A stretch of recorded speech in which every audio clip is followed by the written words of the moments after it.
I've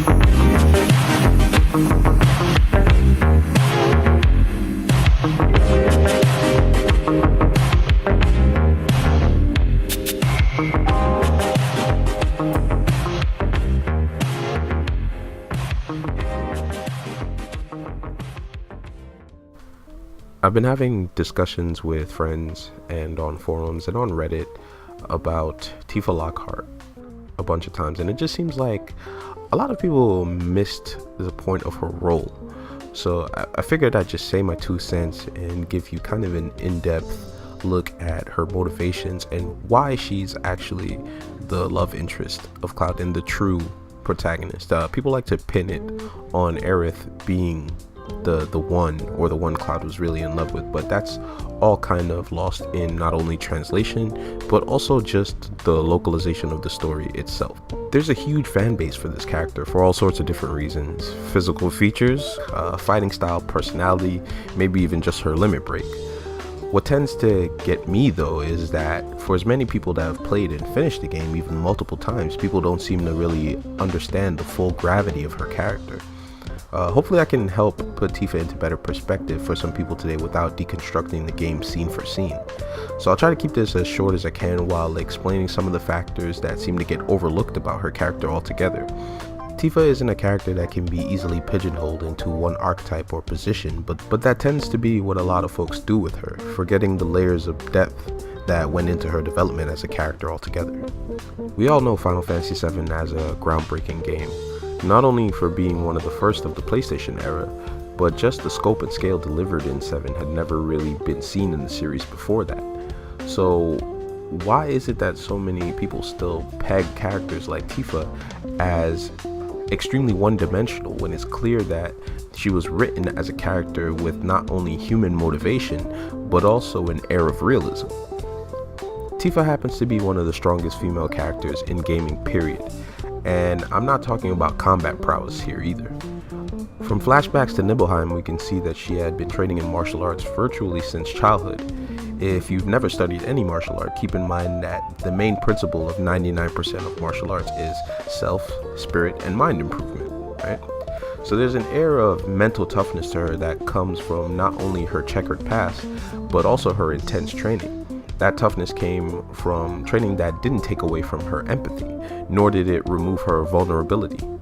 So this is more evident when she asks Cloud to make a pact with her to save her whenever she's in need. Yes, Tifa's the girl next door, but not in the traditional sense, more so in a literal manner.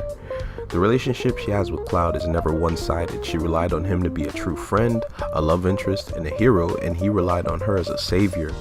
Also a love interest, yes, and the single truest friend he had out of the entire cast of Final Fantasy VII, even closer than Zack. For as close as Zack and Cloud had gotten, nothing can hold a flame to a childhood friend and love interest, especially one that filled out so well, if you ask me. Tifa is the sole character responsible for Cloud taking part in Avalanche's crusade against Shinra, as he was doing it to become a hero, the hero she wanted and was in need of. Like I said before, this relationship goes both ways. He was there for her in Nibelheim on that day. He was there to save her even though she didn't know it was him. It devastated Cloud, but he never gave up on their friendship. True friendship is not something bound by time. You cannot see a good friend for years and feel completely comfortable when you finally link up again. This was the case when Cloud and Tifa reunited for the first time. All those feelings left dormant rushed right back in. The words that were left unspoken between them still lingered, and Cloud almost reverted to a childlike state when they met up face to face. Tifa's position allowed her to be one of the few characters that was truly close to Cloud, especially considering 2 of them would die. In her own right, she was the backbone of the group. Her bar served as the base of operations for Avalanche. Babysitting Marlene allowed Barret to focus on what he needed to get done. Her martial arts were imperative to the team's survival, and her direct connection with Cloud served everyone by allowing them to have a powerful ally regardless of him being unstable. Beyond being just another protagonist, she was almost the mother of the entire group. Deeper than all that though, what about Tifa's personal motivations?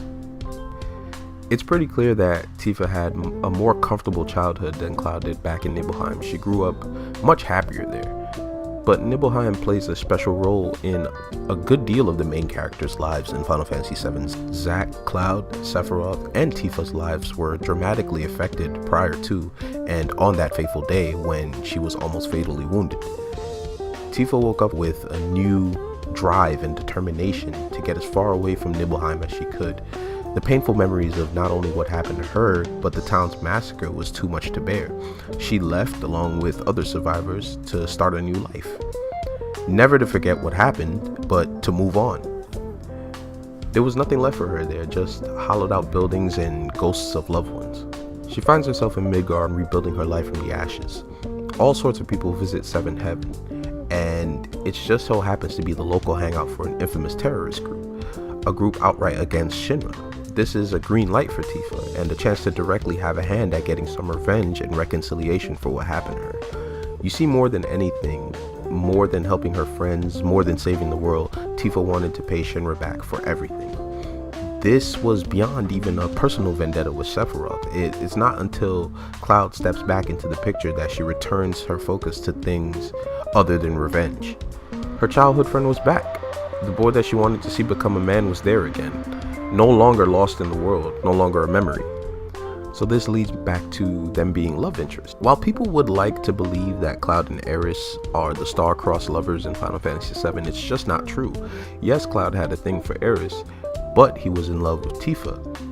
Aeris in turn was also in love with Zack and not Cloud himself, even though later she did grow some fond affection for him. The characters in 7 have a much more human representation than in a lot of RPGs before it. In real life, how we have multiple love interests, but at the end of the day, we do have stronger feelings for one over another, or some more than others. So at no point did Cloud outright pursue Aeris above Tifa, even when you as a player tried to manipulate the story that way. Cloud's relationship with Aeris would never have worked to begin with. It wasn't based on her liking Cloud himself. She was only really interested in what he represented. Cloud was merely close enough to Zack. She didn't understand him as a conflicted soul. She had no real history with him prior to the events of the game. Tifa, however, was there. She knew him on a level that no one else in the party did. When Cloud reached his lowest point, poisoned by Mako, and his mind was almost eaten, she was there to sort things out. Cloud was never one for words, and the mission was overshadowed by many attempts to really sort out the tension between them. So it was always hard for them to completely get that dialogue out of the way, and I'm sure it's something the developers kind of wanted to push on but never wanted to establish 100%, since they needed to have that feeling of choice. So what happened?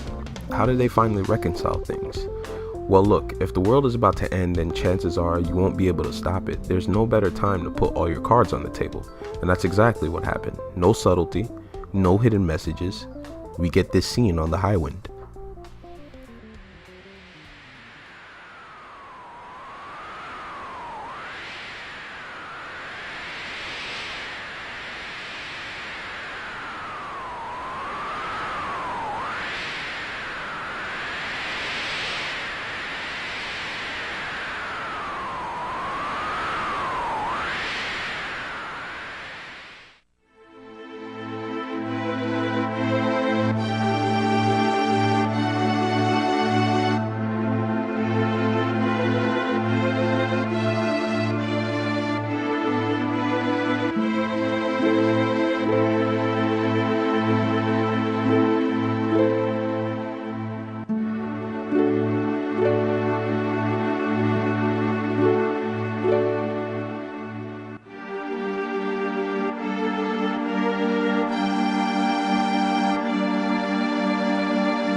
thanks for spending the time to check out this video today, and I hope this clears things up about Tifa's role and perspective as a character a bit.